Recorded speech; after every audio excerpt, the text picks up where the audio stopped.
Hello Bloomington, I'm Mayor Tim Busse, and this is the Council Minute for the week of June 16th. Even a few days removed, the shock and the horror and the revulsion of what happened over the weekend remains. The brutal assassination of Representative Melissa Hortman and her husband Mark, and the shooting of State Senator John Hoffman and his wife Yvette is one of the darkest events in Minnesota history. I'm praying for them and their families and everyone who loves them. And I'm so very thankful for law enforcement officials, including our own Bloomington police, who worked tirelessly to track down and arrest the shooter. Well done. I had the pleasure of working with Representative Hortman on a handful of issues over the years, and everything you've heard about her being a straight talker, a skilled politician, and a dedicated public servant are spot on. I also had a couple of opportunities to spend less formal time with her in my backyard, eating pulled pork at candidate events. Melissa Hortman was an outstanding leader and a wonderful person. She'll be missed. In addition to my sadness for the loss of life, I'm feeling a deep sadness for all of us as Minnesotans.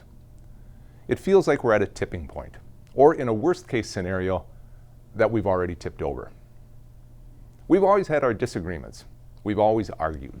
There's always been a left and a right, and arguments about policy and politics and what each side thought was the best path forward. It happened in St. Paul, it happens at our council meetings and on the campaign trail, and at Thanksgiving with that one uncle everyone seems to have. But nobody pulled a gun. Nobody brutally assassinated a public official and her husband and tried to do the same at least 3 other times.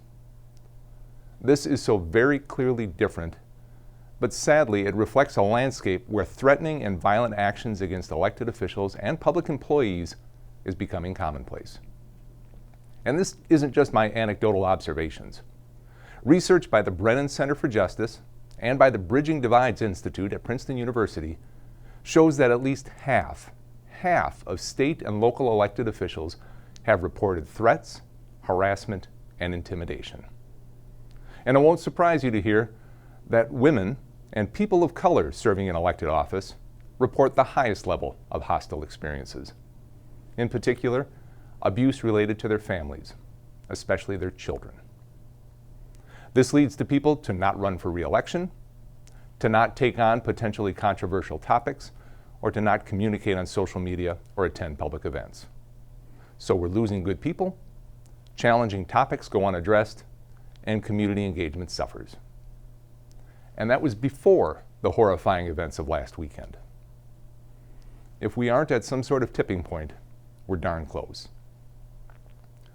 I am heartened to hear people from both sides saying that we need to turn down the rhetoric, and I couldn't agree more.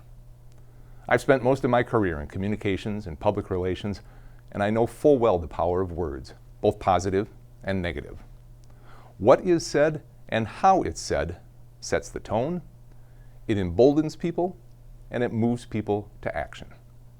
We all need to make sure that it's done responsibly, respectfully, and with civility. I'm always up for a good debate, but let's talk politics, not people. The next time you hear someone or read something that is disparaging or hostile or racist or misogynist or demeaning or threatening, tell that person to stop. Call out the behavior that we all know is wrong. Insist that that's not who we are as Minnesotans. If we all start doing that, at least one good thing will have come out of this horrible, horrible situation. On a much happier note, I'm proud to share that the city of Bloomington has been named one of the Star Tribune's top 200 workplaces in the state of Minnesota for 2025.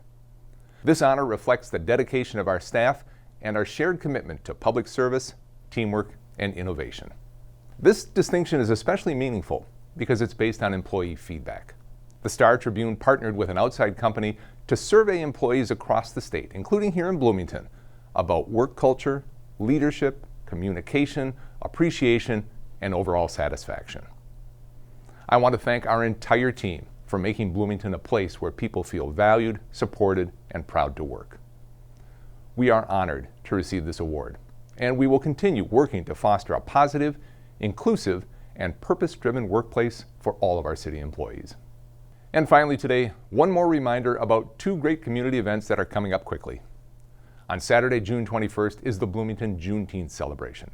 The celebration will take place at Valley View Playfields, and it goes from noon until 5:30. Then on Sunday, June 22nd, is Bloomington's Pride celebration. Pride runs from 1 to 6 right here at Bloomington Civic Plaza. If you haven't been to either one of these wonderful events before, I would strongly encourage you to stop by. As someone who has attended both of these celebrations in the past, I can confidently say that Bloomington celebrations are for all of Bloomington.